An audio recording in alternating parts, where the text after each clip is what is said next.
It's time for an on-deck interview to help you live well and swim well. Welcome to Champions Mojo. And now your host, Kelly Pallas. We are doing an on-deck interview at the beautiful Fort Lauderdale Aquatic Center, the Fall Classic for short course meters. And I am with Peggy McDonnell, one of my heroes, one of my trailblazers ahead of me. Peggy's held a lot of zone records, and we're going to let her do the 10 on-deck points. Peggy, name, age, and team. Name, Peggy McDonnell, 70 years old. I'm gold. Team gold, where is that? Mostly around the Lauderdale, Coral Springs area. Right. Okay. Tell us a little bit about your swim history, just how you ended up here at Masters. I just did country club summers where the most we did was 50s. No high school swimming, no college, and started Masters when we moved to Florida in 1996. Okay. What is your favorite swimming accomplishment that you've ever had? I won my first national championship in the 200 IM at somewhere in California. My first All-American was the 200 IM short course meters at Coral Springs. And that time was a big shock. I just had no idea I had it in me. And I never did anything close to it again. With that in mind, what you would consider your best and or favorite event? And they don't have to be the same one. Used to be 200 IM, but since knee surgery, my breaststroke is not quite so good. I've got neck problems, so there goes butterfly. So there goes the IM. So what is it now? Freestyle. Distance?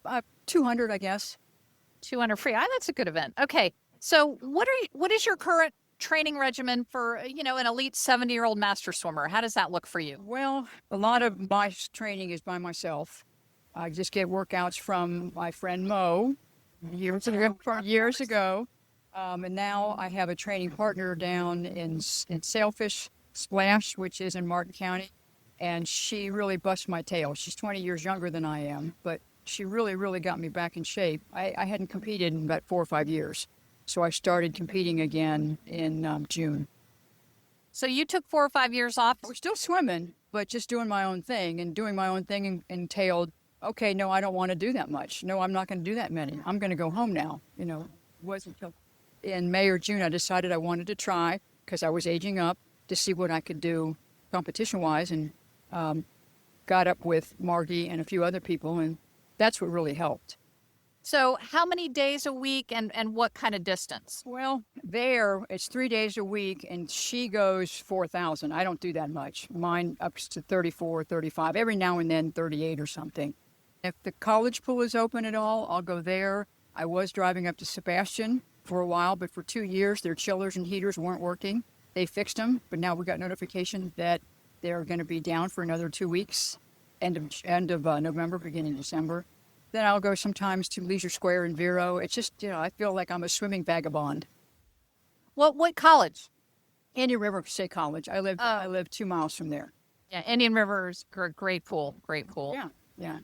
And it's just free swim. It's not a master's program. We used to have a very good master's program years ago, but during COVID it got dropped, and now we just have the free swim whenever they can get lifeguards. Okay. Do you have a favorite set you like to do? There's one I use kind of as a test set in long course, in the beginning of long course, because I really don't like long course until I get used to it. It would be a 400 distance swim and then 850s, whether it's kick or pull or whatever. And then it's a 300 distance, and then it's 650s, whatever, and on down 200, 100.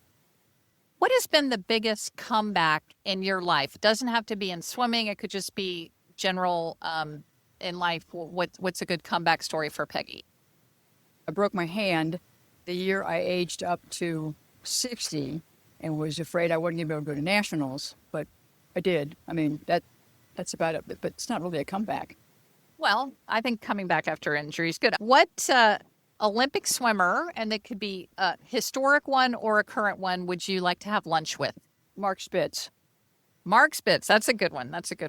All right. Any fun fact that your swim friends may not know about you, or most people may not know about you, that's kind of a fun fact, hobby or something? I've volunteered 25 years at the dog shelter. Oh, do you have a dog? Oh, yeah. She's a shepherd mix. big girl. Got her just a year ago. She'd been at the shelter for 2.5 years, and we lost our little Chihuahua. And the funny thing is that when I went to the vet the first time with her, so here I had a 5-pound Chihuahua who passed away, and then I get this huge shepherd, and I walk in there, and the vet looks at Scooter and looks at me, and he puts his hand on my shoulder and says, "What were you thinking?" She's the sweetest thing. How hard has it been not to adopt everything? Well, I have a husband who keeps me straight, and I know I'm smart enough to know I can't take all these dogs in, so at most we had 3. One was 13 years old, and we got 2 younger ones, which was okay because we knew the older one. And then we mostly had 2, and then down to 1 with the last Chihuahua, which was the first little dog we've had, and then 1 now. Oh, that's beautiful, Peggy. Is there anything that I haven't asked you that you'd like to share with your Master Swim friends? Only that it's been a lot of fun, especially with the Golden Girls.